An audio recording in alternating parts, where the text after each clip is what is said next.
Paris showed up that night wearing perfume, silk, pearls, and a whole lot of judgment. And on May 29th of 1913, the newly opened Théâtre des Champs-Élysées filled with people who knew exactly what art was supposed to be. They had to be pleased. They were coming to be startled, perhaps, but certainly not insulted.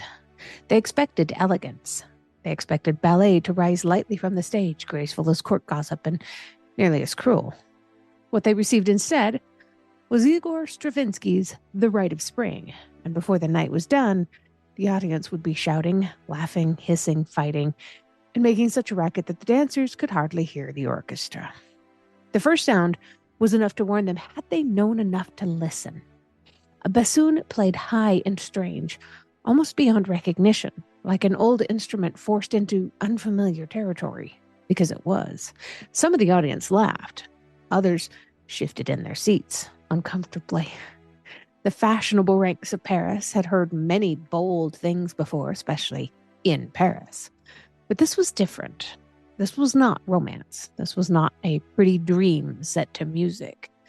It was something older, rougher, much less willing to flatter them. Stravinsky was young, but he was not without his victories.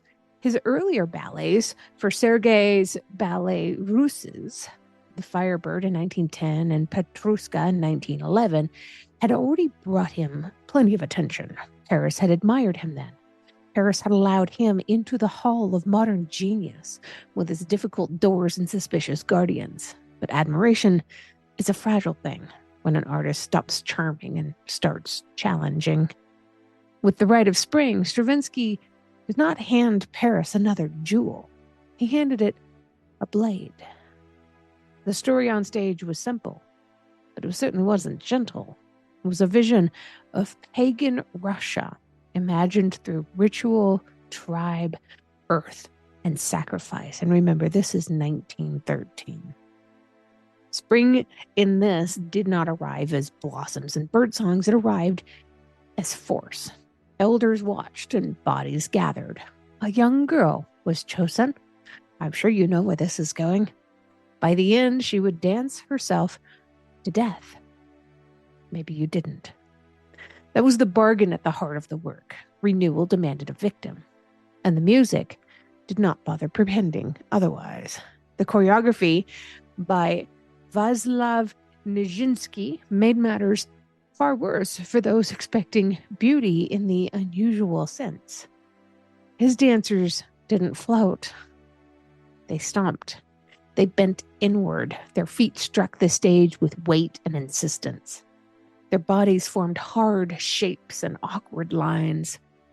It was ballet, but it was stripped of its airy manners and given back to gravity. For an audience that was raised on grace and elegance, this must have felt like seeing a noble court replaced by a village rite at midnight. This was gruesome. And then the noise began to grow. Some people laughed at the music. Some people shouted at the dancers. Some shouted at the people shouting. Soon the performance had two competing dramas, one on the stage and one in the seats. The orchestra continued under Pierre Monteau, stubbornly and steadily, while chaos climbed up around them. Nijinsky, unable to trust that the dancers could hear the music, reportedly called counts from the wings. 1, 2, 3, 4. Jagged tried flashing the house lights on and off, hoping to restore the order.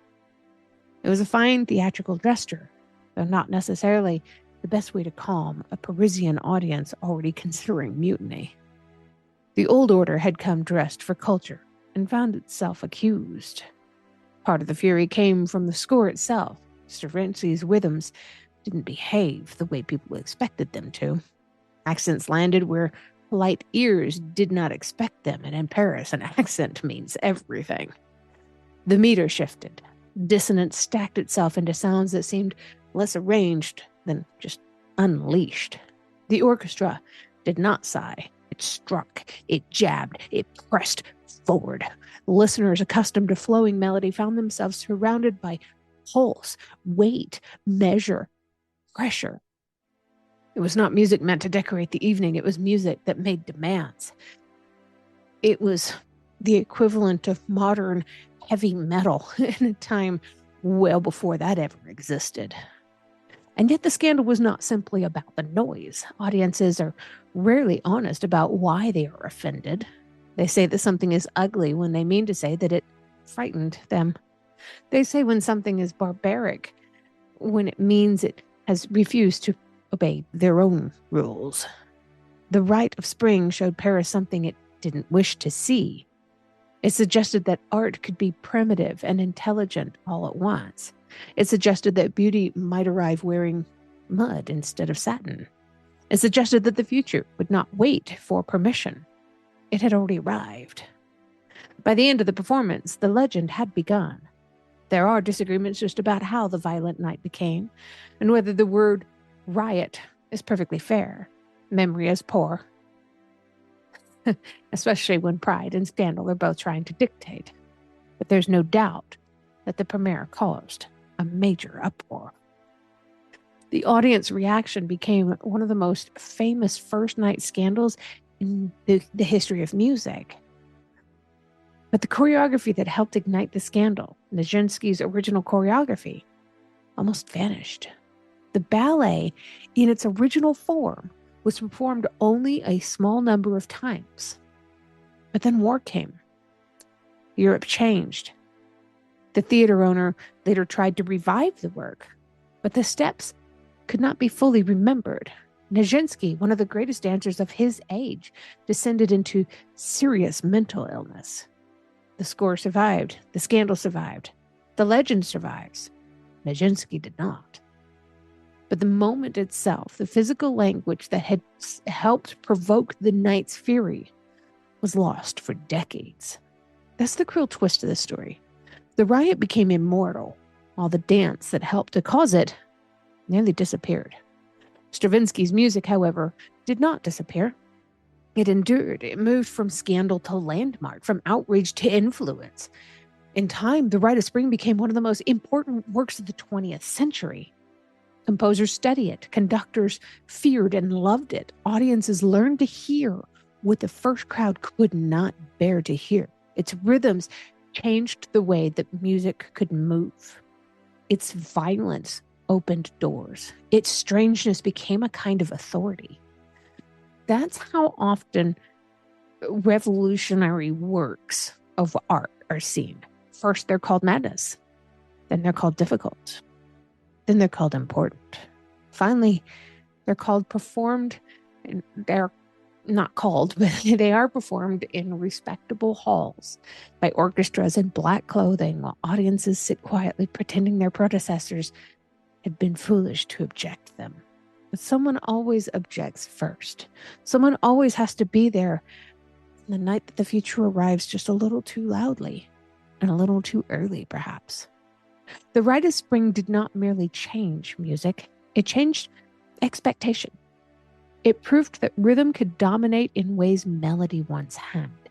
It proved that ballet could be brutal, not only graceful. It proved that ancient themes could be made modern through shock rather than through nostalgia.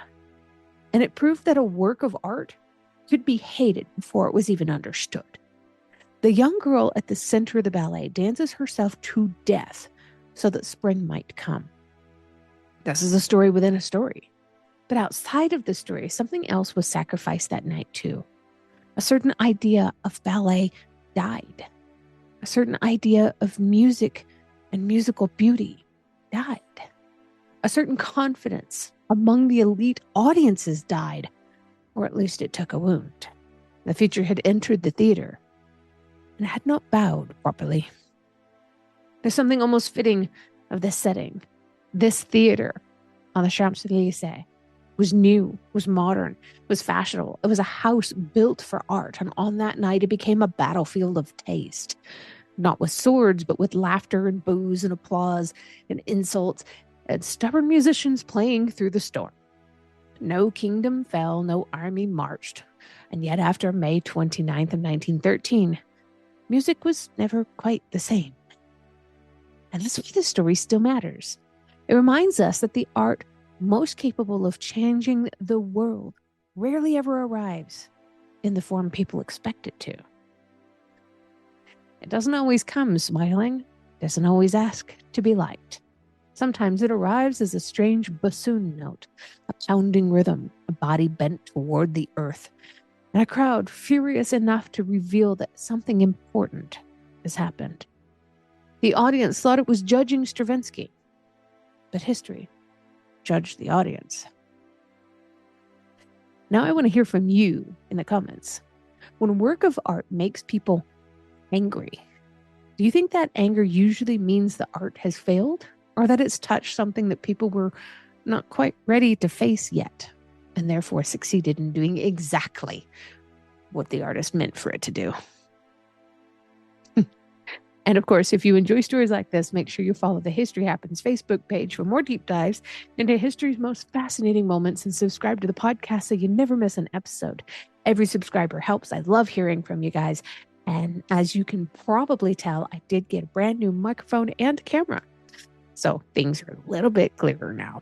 I'm really happy I was able to do this for those of you who were sending me messages on the different platforms, letting me know they were enjoying the content. They wanted to see more of it. And they wanted to, what's the word? They wanted to feel it being more immersive with better visual quality. So there you go. I hope this works.